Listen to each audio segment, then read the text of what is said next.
Hey guys, welcome to BP, the Bible Perspective. We are in our series, We Are God's Models, so give them something to see. Now, before we continue in our study, don't forget to hit subscribe and like the video.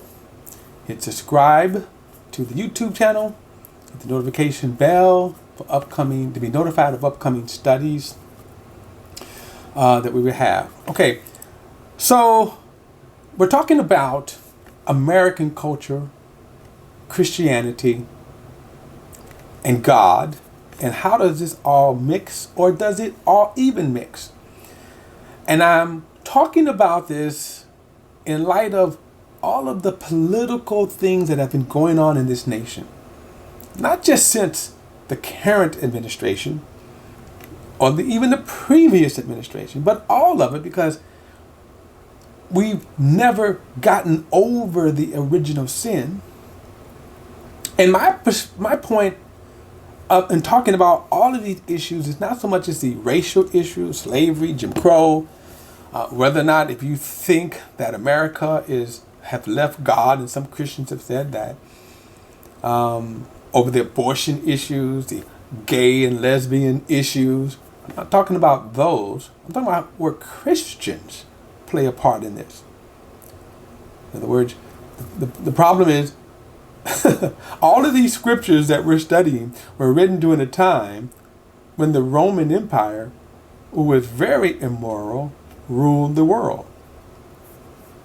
So what was God instructing his people? How are they to fit in? And I want to contrast to what we see today and to how people think American culture is. Let me also say one other thing, a quick word. I'm not going to deal too much on the liberal side or the progressive side, because they have long ago forsaken God in favor of humanism and science. But the conservative Christians, and those are what I'm concerned with, because the mentality that many of them have adopted in terms of a Republican and conservative point of view. So as Christians, so whether you consider yourself a progressive or a liberal, or a conservative or a Republican, or an independent, such as myself, I'm an independent. I'm an independent because I'm a Christian, and I see both sides as wrong and evil.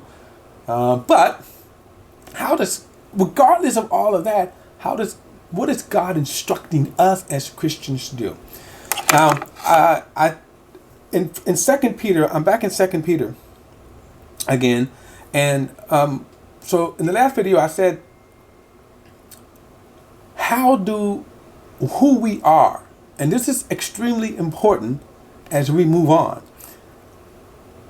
Who are we?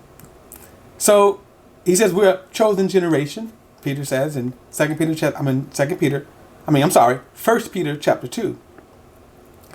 So in verse 9 he tells us we are chosen people, a chosen race, a royal priesthood, a holy nation, a people for his possession, God's possession.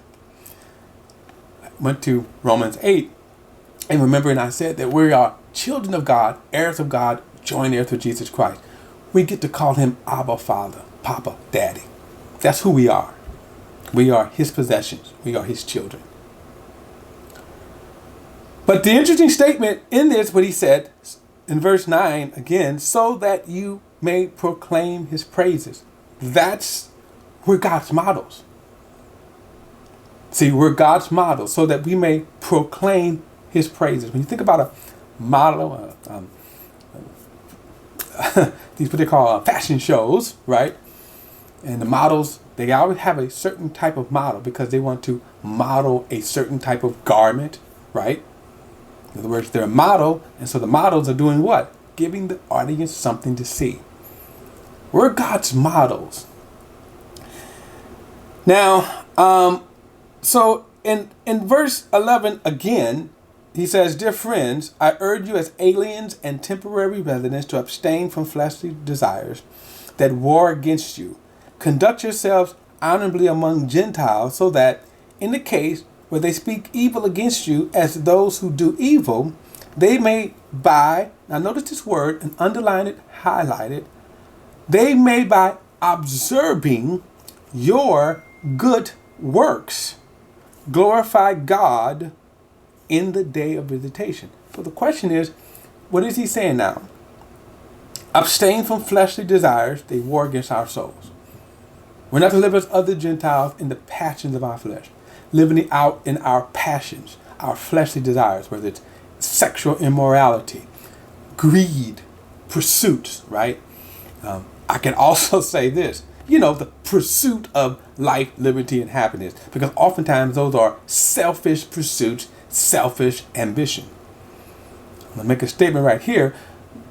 The fact that our Constitution, the American Constitution, says that God has given you inalienable rights. Well, God didn't give you those rights. American Constitution did. God is telling us what our purpose is. Here's a contrast, you see. The American Constitution says you have the right to pursue life, liberty, and happiness. Thank God for it, right? You have the right for that, even though not every citizen was granted that right. But that's not what God told his people. So now he's saying right here, we are aliens and temporary residents. Now, wait a minute, that's very important. We're aliens and we're temporary aliens, residents here. Why? So that the Gentiles, and watch this, they're watching. And so since they are watching, Peter says, give them something to see. That even though they're speaking evil against you, as they're watching you, they may glorify God in the day of visitation. What does this mean? All right, I want to go to Matthew chapter 5, and I'm going to spend a little time in Matthew because remember, Peter is really building on the foundation that Jesus taught. He was present during this sermon. Now, in Matthew, this is called the Sermon on the Mount. In reality, is Matthew taking a couple of sermons and stringing them together here. But what is important to understand, well, there's two things to understand. Jesus, at this point, this large crowd had assembled. He had taught them. In fact, this is more like what you consider a camp meeting.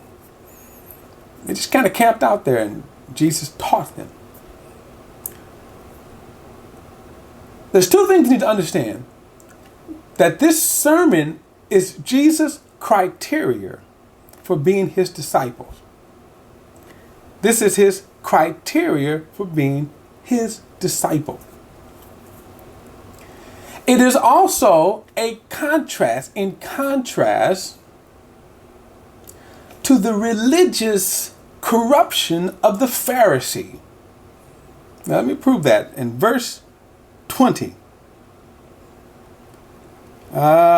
He says, "For I tell you, unless your righteousness surpasses that of the scribes and the Pharisees, you will never enter the kingdom of God." So what Jesus is instructing to his disciples, you ought to surpass what the Pharisees are doing. The entire book of Matthew is really contrasting the way of righteousness by what the religious Pharisees had provided.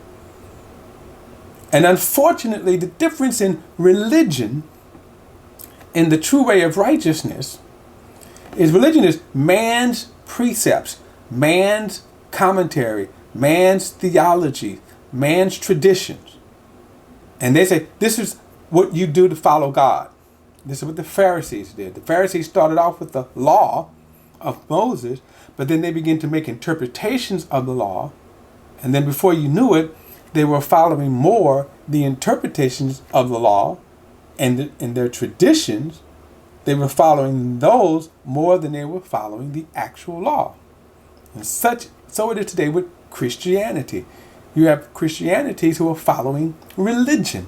They're following traditions and commandments of men and not God. And so they fit in this category when Jesus is saying to them, unless your righteousness exceeds the righteousness of the Pharisees, you're doomed. Now I'm going to get more into this. We're going to move further in this in the next video, so I'll see you then.